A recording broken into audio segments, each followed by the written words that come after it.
Ok, je cadre. Oh, ok. Et nous allons continuer maintenant avec les questions, les ateliers.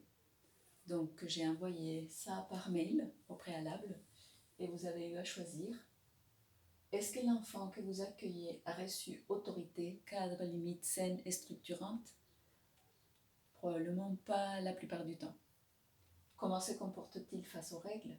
Probablement il a du mal.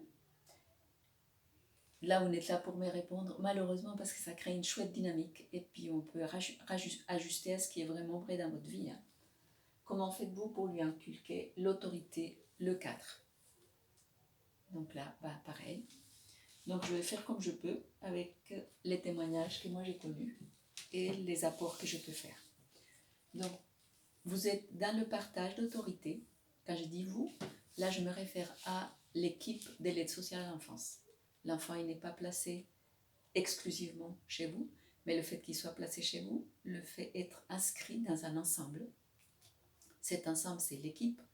Et au-delà de ça, c'est l'aide sociale à l'enfance, c'est les instances sociales qui ont considéré que dans sa famille, il y avait une dysfonctionnalité qui faisait qu'il fallait d'autres adultes pour s'occuper de lui.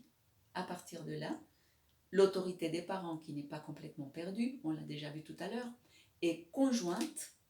Il y a une co-autorité entre les parents. S'ils n'ont pas perdu leur autorité, dans la plupart des cas, c'est ça. Ils ne perdent pas, ils ne sont pas déchus, comme on dit, de leur autorité parentale.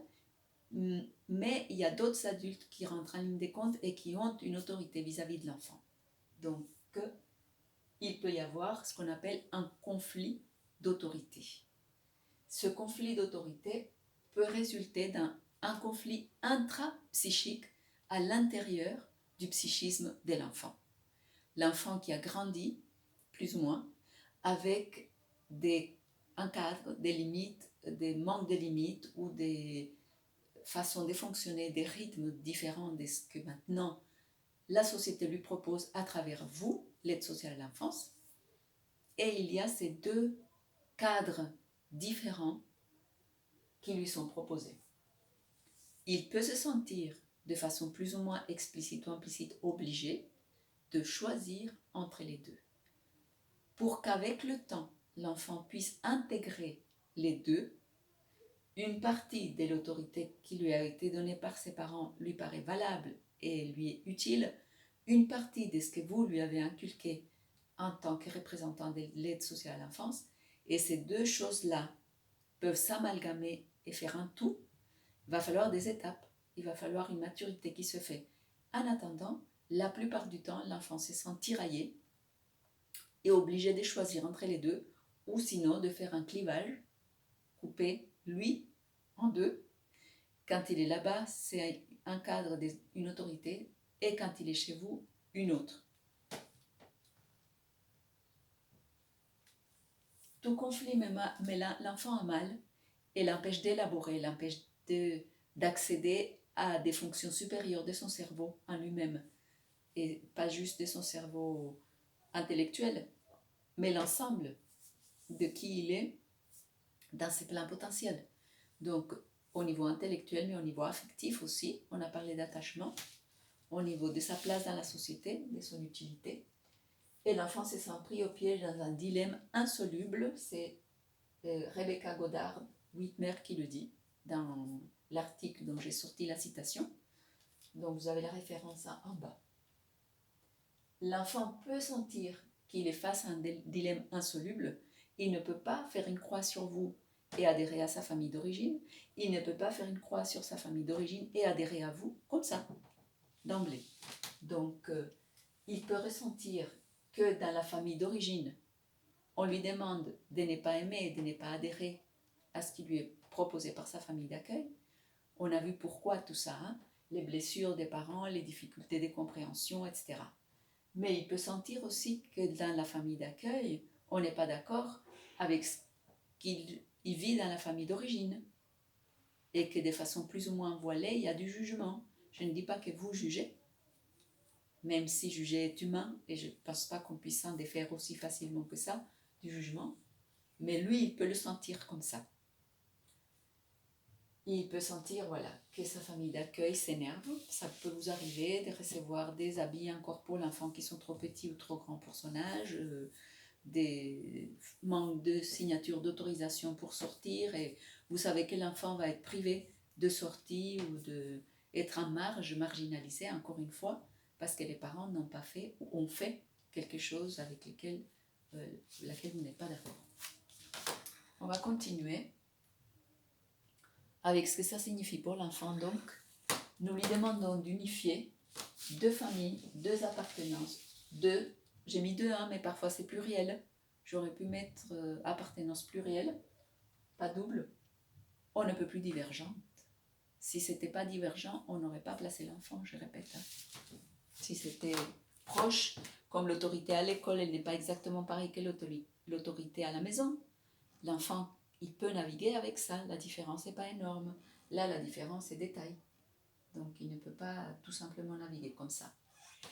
Alors, quelles sont les conséquences? J'ai mis ça sur des tableaux, sur l'enfant, d'une autorité exprimée, tenue, et d'une absence d'autorité. Donc, quand l'autorité est exprimée, il y a l'interdit, il y a le cadre, il y a la loi, il y a la permission, l'autorisation. L'autorité tenue, l'enfant se sent autorisé et protégé. Il se sent encouragé et il sent qu'il a un modèle à suivre.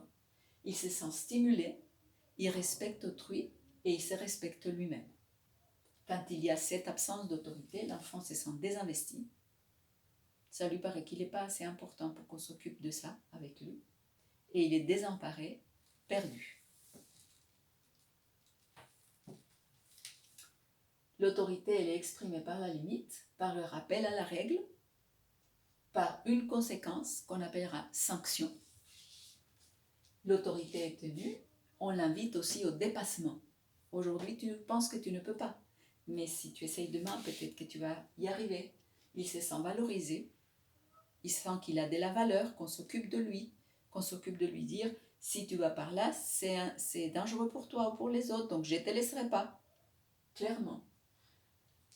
Et l'autorité tenue le répare. Il est structuré, il apprend la frustration. Il apprend à ce que ce n'est pas toujours oui. Et quand c'est non, c'est parce que quelqu'un d'autre va passer, parce que c'est son tour et pas le tien encore.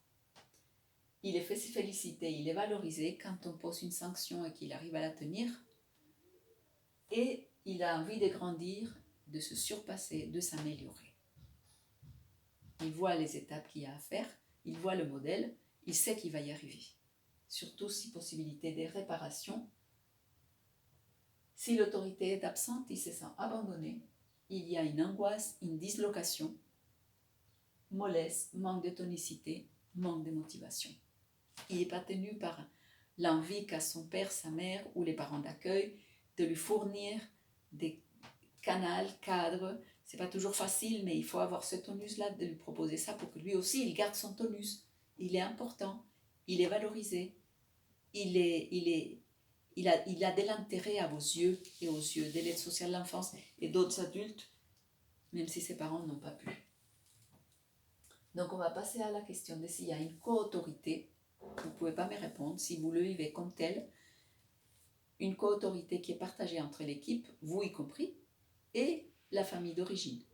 Comment se fait ce partage d'autorité ou pas? Et quelles en sont les conséquences pour l'enfant? Quand l'autorité peut être vécue, est-ce que vous avez été présent avec la famille d'origine, peut-être par exemple lors des réunions? C'est possible, il y a des départements qui le font, il y en a d'autres qui font d'autres choix. Et comment se comporte l'enfant devant 2 autorités différentes? L'autorité de ses parents, l'autorité de l'aide sociale à l'enfance. Comment il navigue dans tout ça?